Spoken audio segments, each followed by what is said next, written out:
continuation of discussing the contrast between Avram Avinu and Bilam Arosha. So the Maharal, in his Pirush on Ovis on the Mishnah that we mentioned last night, Ma ben Talmidav shel Avram Avinu ben Talmidav shel Bilam Arosha. So the Maharal draws amazing parallels between the story of the Akedah and the story that we read about in this week's parasha. It starts Vayashkem Avram Baboker, and it's also Vayashkem Bilam Baboker, and Chazal Darshan almost a parallel drasha on either case, that Ava Mekalkel Ashura, Avram out of his love for HaKadosh Baruch Hu got up even, uncustomarily early, and the same thing by Bilam, Lahavdi or Asina Mekalkel Ashura, and he also got up uncustomarily because he was very eager to go earn the money. They both ride on donkeys, right?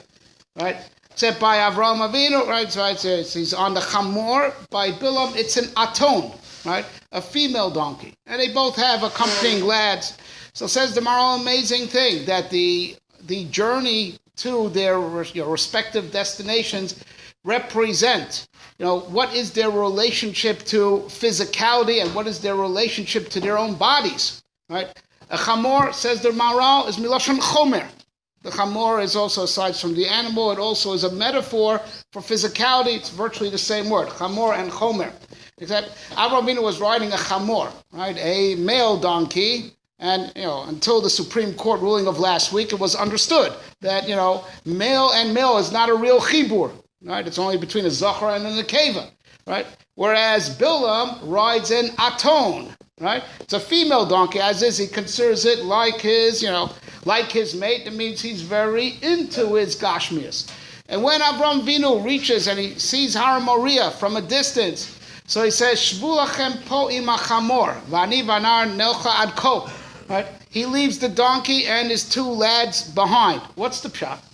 So explains to Maharal like this: when he reaches the Akedah now is becoming lemaisa, not theoretical. He sees where it's going to be, now it's real. It's not theory anymore.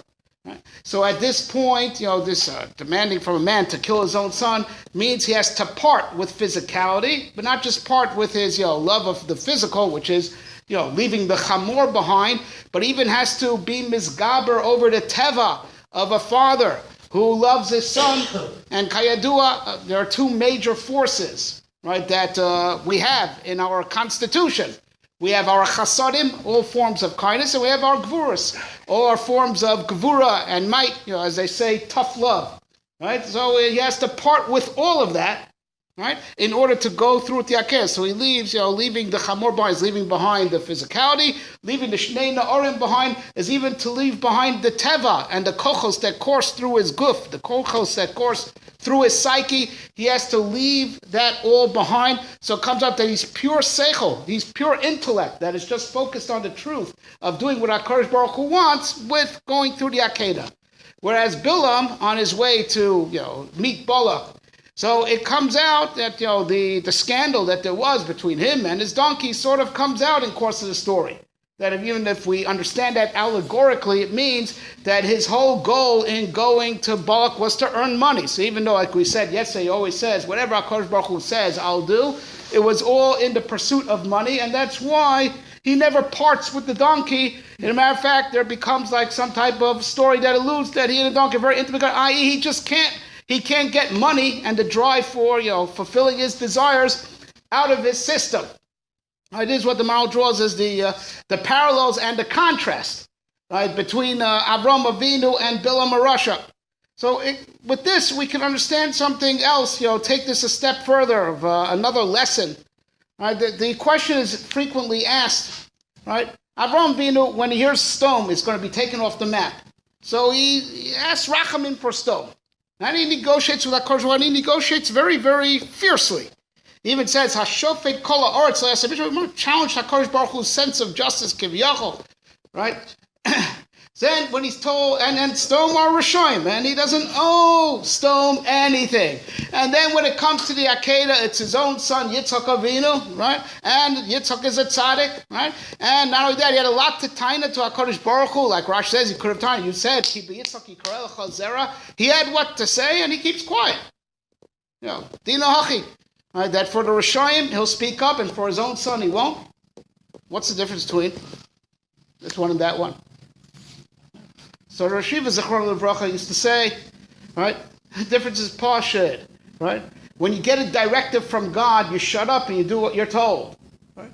When you hear HaKadosh Baruch Hu has an asek with someone else, like asking someone else to do an akeda, yes, you as an oyev Yisrael or an oyev Esabrius should dive into HaKadosh Baruch Hu to be mevatel the gzeira, right? So HaKadosh Baruch Hu is megalatim, he's going to take stone off the map. You as a oyev Esabrius have a moral responsibility to be mevakesh rachamim. Kayadua, Noach was criticized. The Mabba is called Kimei Noach, right, in the Navi, because he wasn't Mavakesh Rachamim al B'nei Doro. You have a moral obligation if someone else is Bitzara, even if he's Bitzara with HaKadosh Baruch Hu. HaKadosh Baruch Hu made him sick. Chas v'sholom, right, as an Ornish HaSchatoim, you're Mavakesh Rachamim. Of course, that's your moral obligation. But what's your moral obligation? If you get a directive from HaKadosh Baruch Hu, I want you to do such and such. You don't ask questions. Avraham Avinu got a directive to Shach Yitzchak, a God-fearing Jew who's interested in serving HaKadosh Baruch Hu Lishma. Like we said yesterday, doesn't say why or please not. That is the crucial difference between what happened in Sodom and what happened by the Akedah.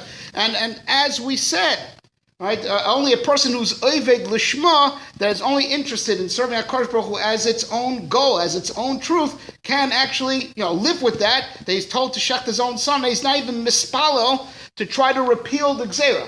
What do we find by Bilam?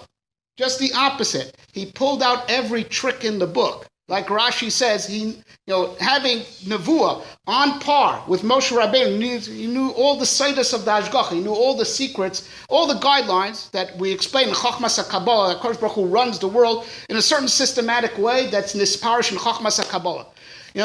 Bilam knew it all. As some of the principles are even in the Gemara, and Rashi says that Bilam implemented the principle of Baderach Sha'adam Rotze Lelech Molichin also.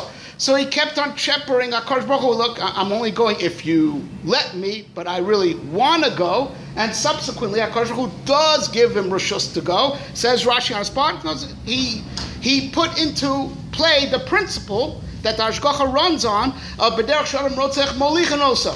Right? And he was, as the Gemara tells us in Brachas, planning, if he would get Rishus to curse, he was going to make use of something that he knew how to be Macham Shoyis, Yodea Das Elyon. Why? Because he knew how to zoom in on the exact moment, right, that HaKadosh Baruch Hu gets angry. It's where it's a Shas Hadin, that anyone who's cursed at that moment is toast. Right? He knew how to be Machavin. Right? He wasn't planning to use that technology and that knowledge that he had, to make money. Right? So what did HaKadosh Baruch Hu do? Right? He didn't get angry during all those days that Bilam tried, and that's what the Navi says, L'man das tzidkos Hashem, that HaKadosh Baruch Hu did you a special chesed, when Balak employed Bilam, that during all those days, HaKadosh Baruch Hu did not get angry. HaKadosh Baruch Hu broke his own laws to teach you, right, that even if, right, all the secrets of the Hashgacha, there's no way you could ever work the system in your favor. You can't play the system against God himself. See, if these are the rules that he himself plays by, you can't outplay him. Because even if push comes to shove, he'll change the rules, right, to teach you that he's even above the rules, even the spiritual rules that he's manning with. Right? So a Jew doesn't even try. Right? And a guy, and this is what gets back to what the Rashi that we learned yesterday, that HaKadosh Baruch Hu want to show the guy, and what happens when you give a guy nevuah, he takes that knowledge to try to work the system. It's very apropos that we read Parshas Balak right before the 3 weeks, because Am Yisrael forgot this. Right? In the days of Chorban Bayis Rishon, the Medrash on Eicha says that the Navi Yirmiyahu came to the people of Bayis Rishon to say that HaKadosh Baruch Hu was about to destroy the Beis Hamikdash. They laughed at him. They said, we have it all figured out. They were very, very big in what we call Kabbalah Ma'asit. They knew the divine names that the angels are bound by.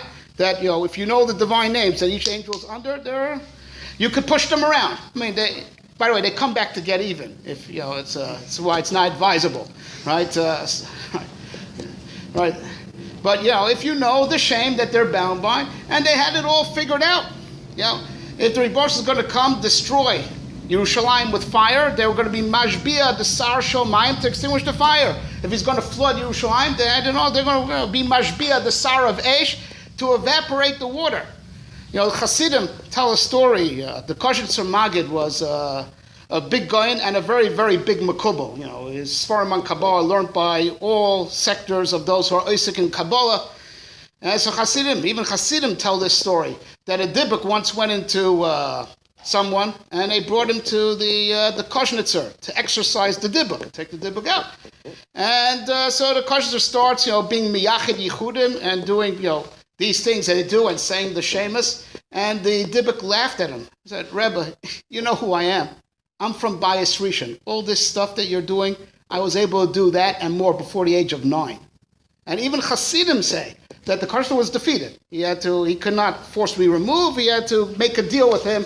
They'd be Melamed Schus and learn Mishnayos from it, etc. He had to appease him, to be willing to exit. That was their level of proficiency in, being mashbia the malachim and the sarei shomala. Things that, we learn about in Chochmas HaKabbalah that we only learn about what we're not supposed to do because we're not supposed to tamper with the cosmic balance. But a guy like Bilam who learns this type of stuff, that's what he uses it for. And that's what the people of Bayis Rishon thought. That was their cheshbon. And that's why they thought they don't have to do tshuva to avoid the gzeira. They figured that they know, enough of how to reroute the heavenly assembly, that if Yerushalayim will be destroyed in a certain way, there's always a countermeasure. So what did HaKadosh Baruch Hu do on the day of the Churban, says the Medrash? He switched around all the angels. He had them switch posts. Right? The Sar Shomayim, was now the Sar Shel Esh for that day, and the Sar Shel Esh was the Sar of Mayim that day.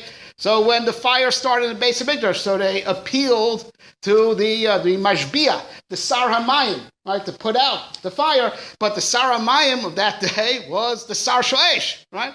And the fire got even hotter.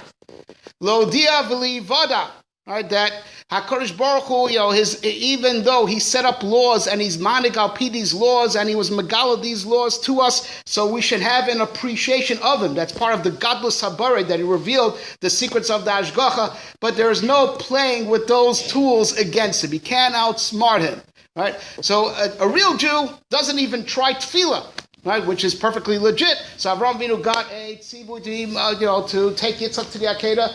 Lomi Bayit didn't try Hashbos, but he didn't even try Tefillah, which is perfectly legit. When Moshe Rabbeinu was told, Rav Loch al Tosef, so he stopped davening. You do what HaKadosh Baruch Hu, Yid does what HaKadosh Baruch Hu tells him, right? And if not, and if you try to use HaKadosh Baruch Hu's Kalim against him, try to use his own rules against him, he will show you, and he will prove to you that even the rules that he's up, even the spirituals, everything that we talk about, the spheres and the olamas and the shemus and the whole ma'arechet of what's kafuf to which shem, he could change that in a second, so as there is no recourse other to be ovid him betmimus or b'leiv shalom, and when you do wrong, just to do tshuva.